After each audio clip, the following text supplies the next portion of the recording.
नमस्कार दोस्तों, जय श्री कृष्णा। आज मैं आपसे योग के बारे में बात करना चाहती हूँ। योग शब्द से तो सभी भली-भांति परिचित है और वर्तमान परिस्थिति ने योग के प्रति सभी को जागरूक भी कर दिया है। कोरोना वायरस की महामारी ने ये दिखा दिया है कि योग करने से इम्यूनिटी पावर बढ़ती है। इसलिए प्रत्येक व्यक्ति, प्रत्येक बच्चा भारत देश का आज योग से परिचित हो गया है। तो योग, मुझे तो लगता है ऐसा कि कोरोना को धन्यवाद ही देना चाहिए कि योग के प्रति लोग जागरूक हो रहे हैं।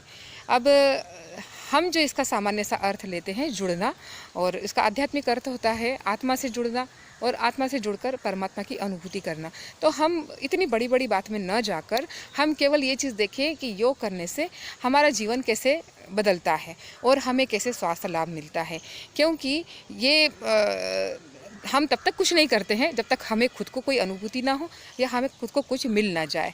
तो हमें क्या मिलता है इससे? ये चीज़ हमें मिलती है अथ योगानुशासनम, अर्थात हमारे जीवन की दिनचर्या अनुशासित होती है। हम समय पर उठना, हम समय पर भोजन करना, समय पर सोना इत्यादि हम बिल्कुल अनुशासित करने लगते हैं।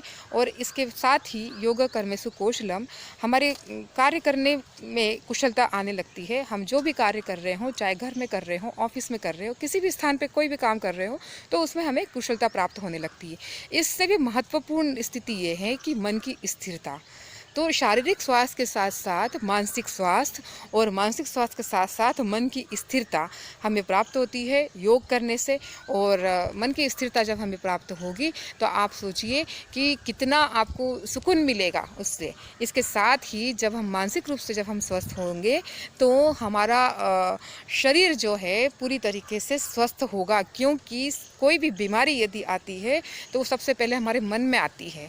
आज के समय में भी वही स्थिति चल रही है। यदि किसी को भ्रम हो गया है, किसी को भय हो गया इस बात का कि वो कोरोना से पीड़ित हो गया है, तो पहले उसके मन पर इसका प्रहार हो रहा है, उसके बाद इस पर शरीर का पर असर होता है।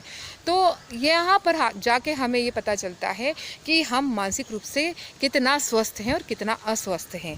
ये हमें हर कोई बता नहीं पाएगा, हमें स्वयं इसका आकलन करना होता है। तो ये चीज़ होती है कि जब हम मानसिक रूप से स्वस्थ हैं तो हम किसी भी प्रकार की नकारात्मकता, किसी भी प्रकार की नकारात्मक परिस्थिति, किसी भी प्रकार के नकारात्मक विचार, किसी भी प्रकार की नकारात्मक बातों को स्वीकार नहीं करते। और जब स्वीकार नहीं करते तो हमारा शरीर पूर्ण रूप से स्वस्थ रहता है। क्योंकि हमारा शरीर तभी अस्वस्थ होता है जब हम ऐसी आसपास होने वाली घटनाओं के प्रति नकारात्मक होते हैं और नकारात्मकता को अपने अंदर आने दे देते हैं। बहुत आसानी से आने देते हैं और इसको निकालने का कोई माध्यम भी नहीं है। इसका कोई ऐसा वैक्सीन नहीं है। कोरोना का वैक्सीन तो आ भी जाएगा, लेकिन नकारात्मकता को हटाने वाला कोई वैक्सीन नहीं आने वाला है। इसके लिए योग ही एक ऐसा माध्यम है जो हमें पूर्ण रूप से सकारात्मक कर सकता है, हमारे अंदर की नकारात्मकता को हटा सकता है और हमारे प्रत्येक कार्य को बहुत व्यवस्थित कर सकता है। हमारे शारीरिक स्वास्थ्य हमें दे सकता है, हमें मानसिक स्वास्थ्य दे सकता है और हमें अपने आप से जुड़ने का अवसर हमें दे सकता है। आप करके देखिए। 21 जून को योगा दिवस है और 21 जून को योगा के कई जगहों पे किसी न किसी प्रकार से आयोजन होंगे। कई जगह लाइव टेलीकास्ट होंगे, कई जगहों पर 2-4 लोग जो है सोशल डिस्टेंसिंग के कारण 2-4 लोग इकट्ठा होकर करेंगे। लेकिन आपको जैसे भी अवसर मिले, कहीं पर भी किसी भी प्रकार से आपको अवसर मिले, अपनी छत पे हो, अपने घर के कमरे में हो, हवादार कमरा हो, वहाँ पर आप योग ज़रूर करें। और योग करने के बाद में इसे कंटिन्यू करें और कंटिन्यू करके आप 2 से 3 महीने में आप स्वयं अपने अंदर परिवर्तन देखें कि आपको कितना शारीरिक लाभ मिल रहा है और कितना शारीरिक स्वास्थ्य आपको प्राप्त हो रहा है। धन्यवाद।